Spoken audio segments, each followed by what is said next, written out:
creative director of Able Ape Studios, back again with another Turning Pro blog. I believe this is number 25, and we just keep moving. The marathon continues. So hope everyone's off to a great week. Great start to the first week in July, also the week of 4th of July. So a lot of things happening in this first week. But my past week, like I like to do, like to share and kind of review, just time to talk it out. My past week wasn't necessarily as productive as the week that I had previous, but I didn't expect that to happen. A lot of things that were kind of happening that were, in a sense, keep me from having that be the outcome. But I went in with a good mindset. Know that things didn't work out the way planned, that I'd still be okay. I can still continue on from there. So one of the major things that I had this last week was I had scheduled 2 arts interviews that I was going to use for my YouTube channel. And the first interview was scheduled for Tuesday, and as it went, we met. We ended up meeting. We didn't meet at the place that I was going to schedule it as, for whatever reason. The person that was in charge of that space wouldn't let us use it, so we kind of had to go find another space. And what ended up happening is we went next door, and what ended up happening, it was a juice bar. There wasn't anybody in there at that time other than the people working, staff, and so we just kind of like nice little cozy corner. Let's make it happen. So we asked, got the information, we got the okay, or gave them the information, we got the okay to use the spot, and we went from there. Being I hadn't done these in a while, I remember the process that we had done previously with the arts interviews. Real simple setup, because I was carrying the equipment this time and have another assistant to help out with that. So got downtown, find a location, settled in. She had some artwork with her, and actually the artist's name is Heather Bennett. She's also, she's an author, which I found out through the interview. She's a painter. She does a lot of different types of art, and that was kind of what was cool. That's the reason why I chose her, is because she does a little bit different type of work than maybe I do, or maybe someone out there may be doing. So it's just nice to kind of be able to see people's process. That's kind of what I wanted to show people. I wanted to show maybe the mindset, how they kind of, in a sense, grew up. Were they always creative? Was it something that they learned in school, kind of flipped it and made it a career? Whatever the case, that's kind of what I wanted to draw out through the interview, is so that it's just good to share. For me, it's interesting because I always like to find out how other people, in a sense, do the same thing that I do, but maybe in a different way, different genre, maybe a different work schedule. And so that's kind of what I was trying to draw out from the interview. The second interview was scheduled for Thursday, but that didn't go down because the actual artist was moving, and so we couldn't get access to their studio, which was what we were planning to do.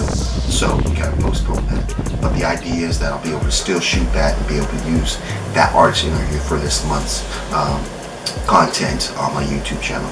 So crossing fingers on that. Outside of that, I try to maintain as much as possible throughout the week, knowing I had these things coming up. So my day-to-day, obviously the days that I wasn't scheduled to do anything, I kind of kept to my regular schedule. Just worked in the studio, kind of got those things done. So I felt good about that. Come the end of the week, it was a situation where I got some things done. I didn't get everything that I got done, or everything I had scheduled to get done, but I got enough done that was, it felt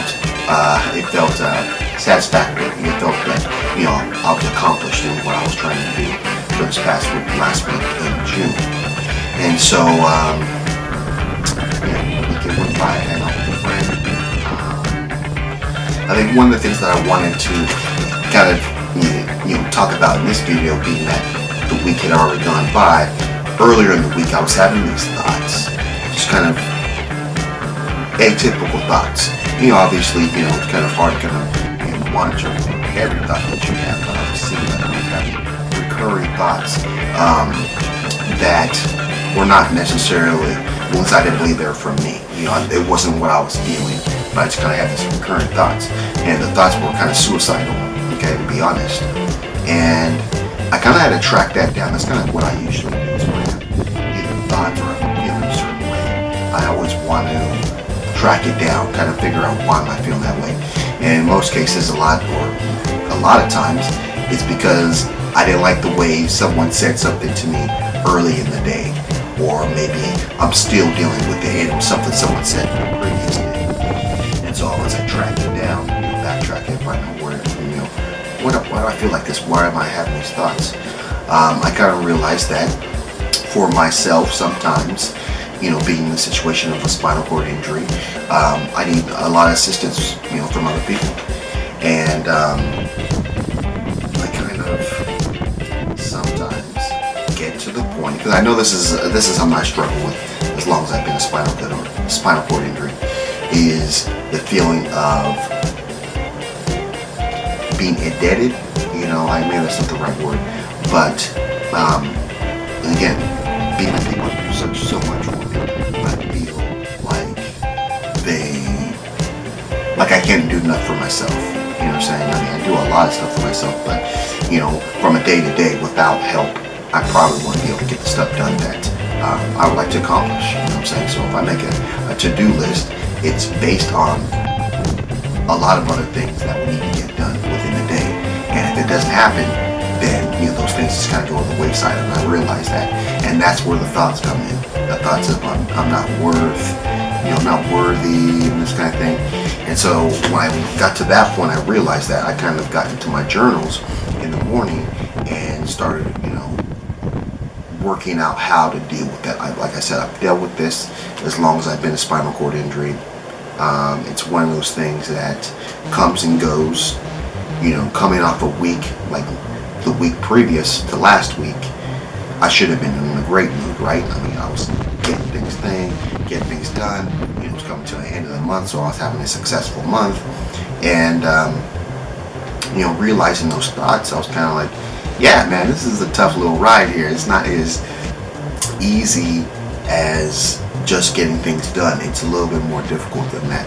And so once I can kind of get a grasp on that and allow myself the opportunity to just kind of let those thoughts come and go and not hang on to them, because I was hanging on to them for some reason, and that to me was kind of more of an incentive to make sure that I'm right with myself, so that I don't get to a point where that, because my reality, I've had within this year, I've had 2 people that I know commit suicide, and that's just kind of that's not me.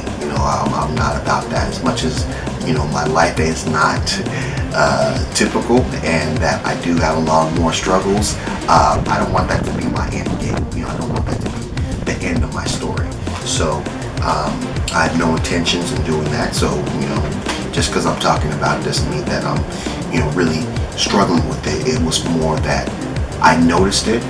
I tracked down how I was feeling and why I was feeling that way, and I found writing it out in a way that showed me that that's not me. That's not my thoughts. That's just kind of a thought passing by.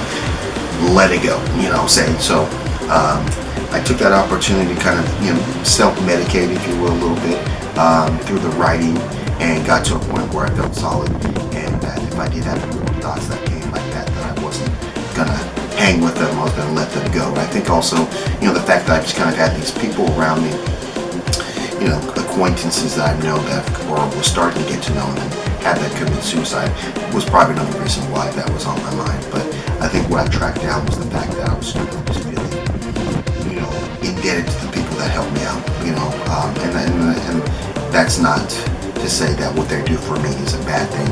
They do help me out tremendously. Maybe my life wouldn't be the way it is without them. So I definitely want to thank them for that. And so keeping that in mind and not allow myself to put it on myself, make myself feel less than or unworthy.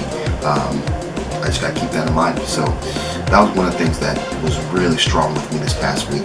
And again, as much as I dealt with all these other things, and I had a great week, like I said, the week before, coming up on some exciting things. Again, the other thought that came to mind was the fact that was kind of like a sabotage, self-sabotage or self-sabotaging thoughts that were try to derail what I had going for the week. So I'm glad I caught that when I did. I'm glad that I took the time to kind of really rethink those thoughts and I didn't really feed into them. So yeah, by the weekend, I was in better spirits, definitely more excited for what I was doing. I did have a little apprehension after shooting the first artist interview that it wasn't going to work out because I had just kind of a table mic, and I didn't borrow and also the mic on the camera, and it was a busy space. It could be, I was thinking, oh no, it's not. The sound's going to be horrible. The video's not going to be great because I wasn't working with someone I was used to. So a lot of things kind of jumped in my mind about that. But when I actually got home and looked at the content, definitely useful. I know the mic did cut out at the wee bit at the end, so I don't know if I got the complete interview on record, but what I saw was good enough to create something that I could post on YouTube. And like I said, I'll try to post that not this week, but next week. So the second week in July, and then do the next video the last week.